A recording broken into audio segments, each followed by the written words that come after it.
welcome back to my storytelling Kamaja Kacamata Najla. Jangan salfok sama ini, soalnya temen aku mau pindahan kos, jadi aku ngekos sendiri. Oke. Too much information, I'm so sorry. Kita back to topic. Oke guys, kali ini aku bakal cerita sesuatu dan aku bakal nanya sesuatu dulu ke kalian. Kalian pernah gak sih kayak ketemu sama orang yang ngomongnya tuh biasa aja kayak kita gitu, tapi kita malah ngantuk dengerinnya. tapi ada juga nih orang yang baru ngomong 2 menit, kita kayak langsung semangat buat ngejalanin esok hari, semangat buat ngejalanin hidup. Nah, ternyata itu karena cara penyampaiannya yang berbeda, teman-teman. Oke, kita masuk ya. Oke, semuanya. Halo, di sini aku bakal bahas tentang perbedaan ceramah dan motivasi yang ternyata sering kita temui di kehidupan sehari-hari. Jadi tuh gini, kalau misalkan ceramah itu biasanya fokus ke ilmu, pengetahuan, atau nasihat. Misalnya tuh, kayak guru lagi jelasin materi, ustazah lagi menyampaikan dakwah, atau dosen lagi ngajarin sesuatu. Intinya ceramah tuh bikin kita paham. Sedangkan kalau motivasi, itu bikin kita bergerak. Motivasi tuh kayak lebih fokus membangkitkan semangat dan mendorong kita nih buat berubah atau bertindak. Makanya pembicara motivasi biasanya ngomong lebih semangat, lebih emosional, bahkan kadang bikin kita sampai nangis gitu. Kalau ceramah mungkin bilang belajar adalah kewajiban seorang pelajar. Tapi kalau motivasi itu bilangnya, kamu capek hari ini, lebih baik kamu capek hari ini daripada kamu nyesel di kemudian hari. Nah, kerasa banget gak tuh perbedaannya?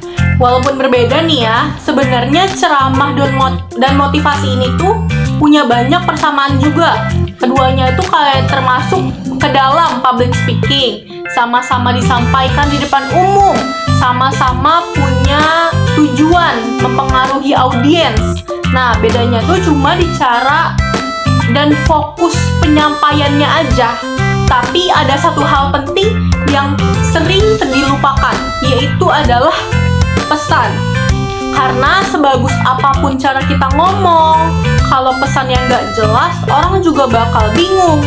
Nah, dalam public speaking, pesan ini bukan sekedar kata-kata aja, teman-teman. Tapi gimana sih cara kita bisa bikin orang tuh tertarik, fokus, dan akhirnya ngerti sama apa yang kita omongin. Makanya, seseorang pembicara itu harus ngerti audiensnya. Kalau ngomong ke anak-anak muda, tapi bahasanya terlalu kaku, ya susah masuk lah. Masuk kanan, keluar kiri. Tapi kalau bahasanya relate, santai, dan nyambung sama kehidupan sehari-hari, audiens tuh jadi lebih tertarik. Nah, kalau misalkan dalam motivasi juga ada nih langkah-langkah penting. Teman-teman harus dengerin ini ya. Mulai dari menentukan tema, terus tujuan motivasi, lalu mengenal audiens, sampai menggunakan bahasa persuasif. Bahasa persuasif itu adalah bahasa yang sifatnya tuh mengajak teman-teman dan mempengaruhi orang lain secara halus. Tapi contohnya tuh kayak, ayo mulai berubah diri kalian dari sekarang, atau kalau bukan hari ini, kapan lagi? Kalimat sesederhana itu, tapi kalau penyampaiannya kuat, bisa bikin orang tuh langsung berpikir kayak, aduh, gue harus bertindak nih, gitu.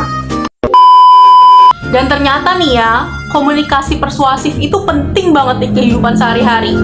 Bahkan tanpa sadar kita sering nih nggunainnya.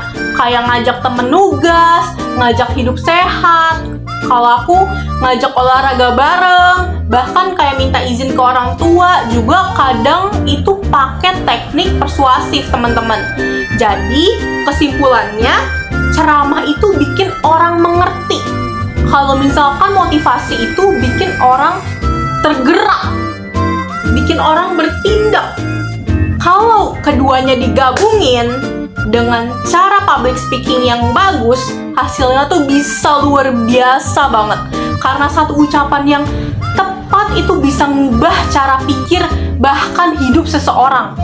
So, jangan takut-takut belajar ngomong di depan umum ya. Karena siapa tahu kata-kata kecil kalian someday bisa jadi alasan seseorang untuk terus lanjut hidup. Thank you guys udah dengerin LJ kali ini. Aku besok mau naik gunung. Too much information lagi, tapi gak apa-apa. Soalnya aku mau first time naik gunung, walaupun di Pandeglang doang. Tapi doain aku ya, semoga kakiku nggak kram pas pelajaran public speaking hari Seninnya. Bye-bye!